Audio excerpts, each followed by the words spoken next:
Pessoal, a gente vai falar bastante do tema da palavra caridade hoje, porque a caridade ela está englobada em muita coisa nos ensinamentos de Jesus. A definição no dicionário, pura e simplesmente, quer dizer virtude teológica que conduz ao amor de Deus e ao nosso semelhante. De maneira figurada, no próprio dicionário, eles ainda dizem ato pelo qual se beneficia o próximo, os pobres e os desprotegidos. O tema que a gente vai falar hoje está no Evangelho segundo o Espiritismo, no capítulo 15. E eu destaquei uma mensagem, um parágrafozinho ali para a gente começar a falar. Jesus estava conversando com várias pessoas e o assunto era sobre a caridade. E ele fala, uma pessoa fala para ele, Senhor, quando foi que te vimos com fome e te demos de comer, ou com sede e te demos de beber? Quando foi que te vimos sem teto e te hospedamos, ou despimos e te vestimos? E quando foi que soubemos, doente ou preso, e fomos te visitar? O rei, Jesus no caso, em verdade vos digo, todas as vezes que fizessem a qualquer um cidadão, por mais pequeno que ele seja, vocês fizeram para mim diretamente. O que ele quis dizer com isso daí? Jesus, ele quer dizer que a caridade não era para ser feito com ele, que era o mestre de vários, mas a caridade é sempre para ser feita com todos. Numa outra passagem aqui do Evangelho segundo o Espiritismo, e a gente traz para o nosso estudo de hoje, é a parábola do bom samaritano. O que quer dizer a parábola do bom samaritano? Um doutor da lei eram as pessoas, as leis eram nada mais do que a Torá, então, que são o Antigo Testamento. Então, eles eram sempre guiados por isso daí. E as leis estavam ali nos mandamentos, os mandamentos de Moisés. Então, eles traziam isso para a lei dos homens. E os judeus, em verdade, eles não estavam nada contentes com Deus. Por quê? Porque os judeus, eles se vestiam de maneira vultosa, eles pegavam dinheiro, eles eram, os sacerdotes, eles eram nobres, eles eram riquíssimos, E Jesus pregava tudo contra isso. E um senhor da lei, então, chegou para Jesus e falou assim, mas o que diz a lei? Como eu posso alcançar a vida eterna? Jesus, olhando nos olhos dele, disse, que está escrito na lei, que é o Antigo Testamento. E o senhor da lei, o sacerdote, prontamente respondeu, amarás o Senhor teu Deus de todo o coração, de toda a tua alma, com todas as tuas forças e teu espírito, e teu próximo como a ti mesmo. Disse-lhe Jesus respondendo. Então, observem o seguinte, na própria lei que o homem ali, o sacerdote, seguia, já estava falando que ele deve amar o próximo como a si mesmo. E daí ele fala assim, mas quem é o meu próximo? Quem eu devo amar? Quem é o próximo? E aí Jesus falou, um homem ia de Jerusalém para Jericó, e ele foi assaltado. E nesse assalto levaram as roupas, os bens, deixaram nu e deixaram ele completamente surrado na beira da estrada. E nisso vinha caminhando um sacerdote. O sacerdote, ao ver o rapaz que estava ali todo machucado, mudou, foi para o outro lado e passou como se não existisse. Na sequência, um leviata é como se fosse o coroinha, a pessoa que fica do lado do sacerdote rezando. Vinha, também olhou o rapaz e deixou ele lá e foi embora. Na sequência veio um samaritano. Esse samaritano se compadeceu com o sofrimento. Cuidou, enfaixou as feridas, passou óleo e enfaixou as feridas, colocou no animal e levou numa hospedaria. Cuidou dele a noite inteira. No outro dia, tendo que seguir viagem, deixou uma quantia de dinheiro ali na hospedaria e disse, eu vou deixar essa quantia de dinheiro aqui com vocês, vejam se será necessário, se ele tiver mais gasto, na volta da viagem eu pagarei para vocês essa diferença. Perdão. E daí, Jesus, então, olhando e contando essa história, olhando esse senhor da lei, ele pergunta para ele: quem foi o próximo que acolheu esse cidadão que precisava? E o próprio senhor da lei falou: foi o samaritano. Se a gente pegar, pessoal, em todas as parábolas de Jesus e todos os ensinamentos de Jesus, toda a moral de Jesus se resume à caridade e na humildade, todo. Então, por mais que a gente fale de temas diversos aqui, a gente fala, por exemplo, eu gosto muito de falar sobre a transição planetária, né, que a gente está evoluindo, que a gente tem que continuar. Tudo que a gente fala aqui está relacionado à caridade e à humildade das pessoas. E daí, quando a gente pega as palavras, a gente vai ver, olha, Jesus falou assim, ó, bem-aventurados os pobres de espírito. Pobre de espírito, nesse caso, são os humildes, né? Pois deles será o reino dos céus. Bem-aventurados os que têm puro coração, porque eles não invejam, não têm maldade. Deles será o reino dos céus. Bem-aventurados os brandos e pacíficos, quem não quer causar confusão, quem só quer causar o bem, porque deles será o reino do céu. Bem-aventurados os que são misericordiosos, não preciso nem falar, porque tem misericórdia no seu coração.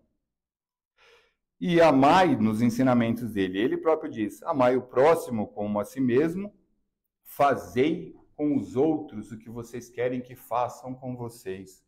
Então, imagina, isso daqui é básico, né? Num relacionamento, você com a sua esposa, você com seus filhos, como é que você trata o outro? Você gostaria que aquela pessoa tratasse de igual? Até no trânsito, quando alguém te fecha, né? Depois, beleza, você vai dar uma buzinadinha para avisar, mas você precisa arrumar encrenca com essa pessoa, né? Ou você nunca fez isso, você nunca fechou, você nunca teve desatento, você nunca incidiu no próprio erro, né? A humildade e caridade, Jesus nunca cessa de recomendar isso. Se vocês pegarem em todos os livros, em todas as partes da Bíblia, ele está falando da caridade, né? Se vocês pegarem qualquer obra cinematográfica que aparece a presença de Jesus ali, ele sempre vai estar trazendo o tema caridade para todos.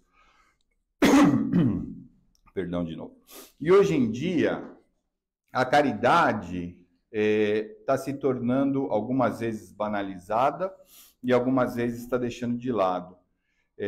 Porque hoje, por exemplo, eu tenho uma polarização muito forte na política, vocês estão acompanhando.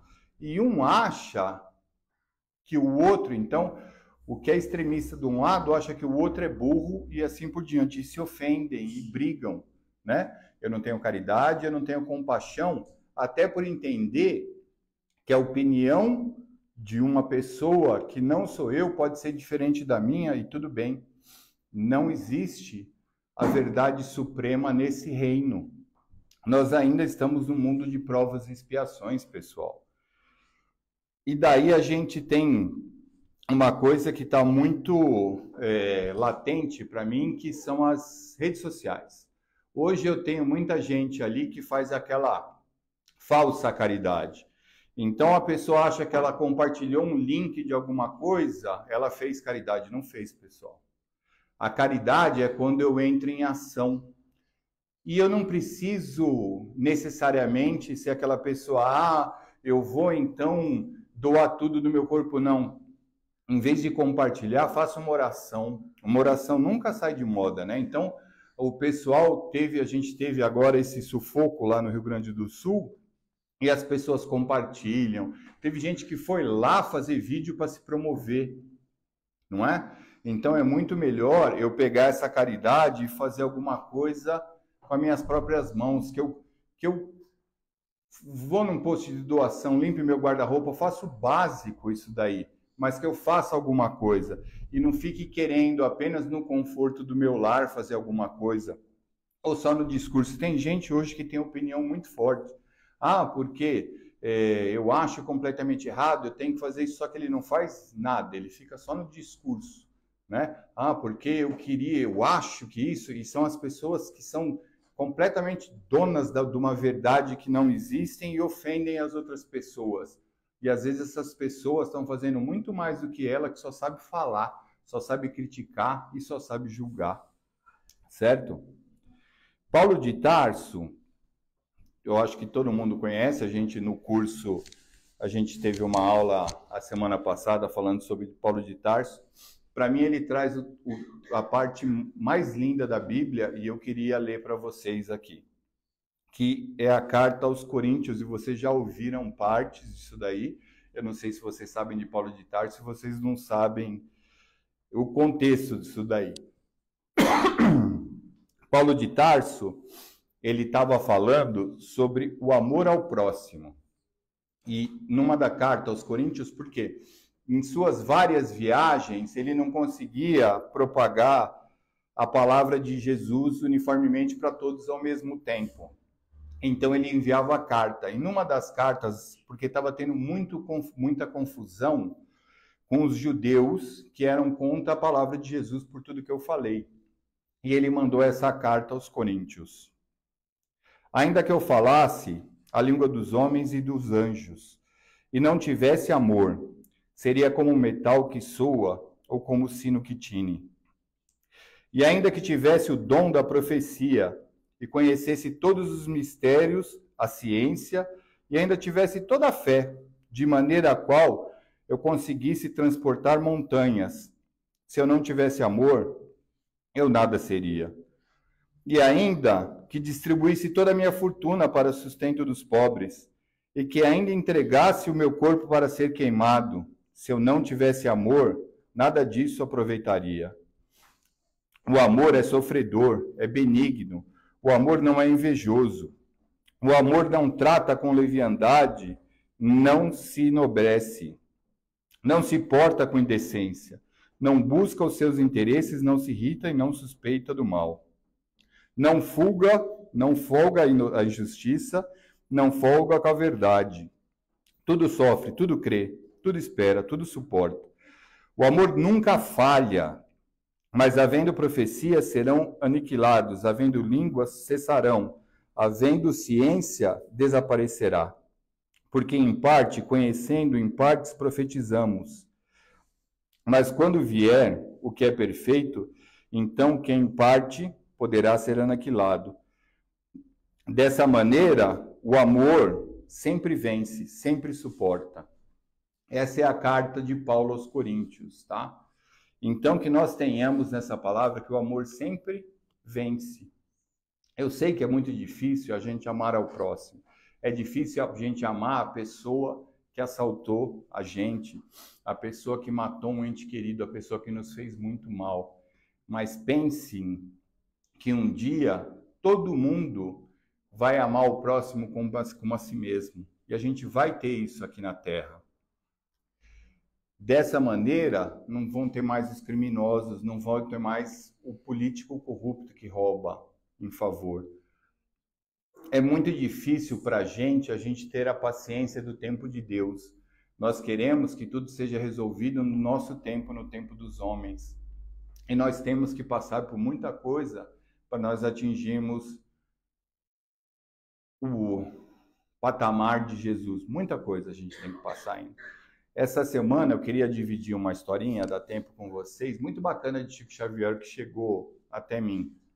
Chico, no começo da sua casa, ele era uma pessoa, ele estava ali muito humilde, vocês sabem que ele viveu sempre em humildade, ele nunca ganhou nada, tudo que ele escreveu, toda a renda dos livros, tudo era revertido em doação, né? E Chico, ele sempre arrecadava alimento para levar para as pessoas que moravam embaixo de uma ponte ali perto de onde era o centro dele. E um dia ele não conseguiu arrecadar, simplesmente ele não tinha o que levar.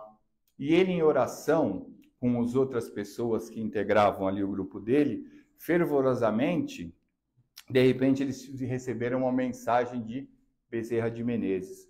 Bezerra de Menezes virou para eles e falou: se você não tivesse comida, se vocês não tiverem comida, levem água fluidificada, levem alguma coisa que fará bem.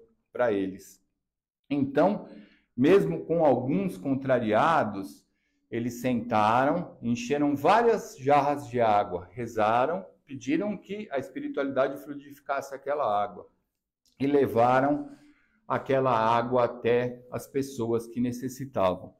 Alguns não entenderam e ficaram revoltados. Pô, mas você sempre me trouxe comida e hoje você só está trazendo água? Como é que você faz isso? A gente está esperando comida. Mesmo assim, Chico pediu desculpas e tentou conversar com eles. E uma das mulheres que estavam ali, que recebeu, que estava esperando o alimento, falou: poxa, pessoal, eles sempre nos ajudaram. Qual que é o problema agora se eles não podem ajudar hoje? E naquele burburinho, de repente, eles escutam uma voz em cima da ponte que grita: quem é Chico Xavier? Eu encontro aqui? Chico Xavier ficou até com medo, porque ele pensou que era a polícia, que ia fazer uma repreenda por ele estar ali ajudando as pessoas, porque não poderiam morar embaixo da ponte. E nisso, Chico fala: sou eu! E ele dá a volta e vai para cima da ponte. Era um caminhoneiro, que ele falou: Chico Xavier, mandaram te entregar isso daqui. A hora que abriram as portas do caminhão, estava forrado de alimento, aquilo lá. E Chico, surpreso, falou: mas quem trouxe isso? Falou assim: há tempos atrás, você aconselhou um filho de um rapaz de Goiânia, o filho de um homem de Goiânia. E ele é um rico empresário. E ele mandou isso daqui em agradecimento porque o filho se renovou e está seguindo um bom caminho. E era tanto alimento, que ele conseguiu alimentar por vários meses aquele pessoal embaixo da ponte e distribuiu para outras entidades.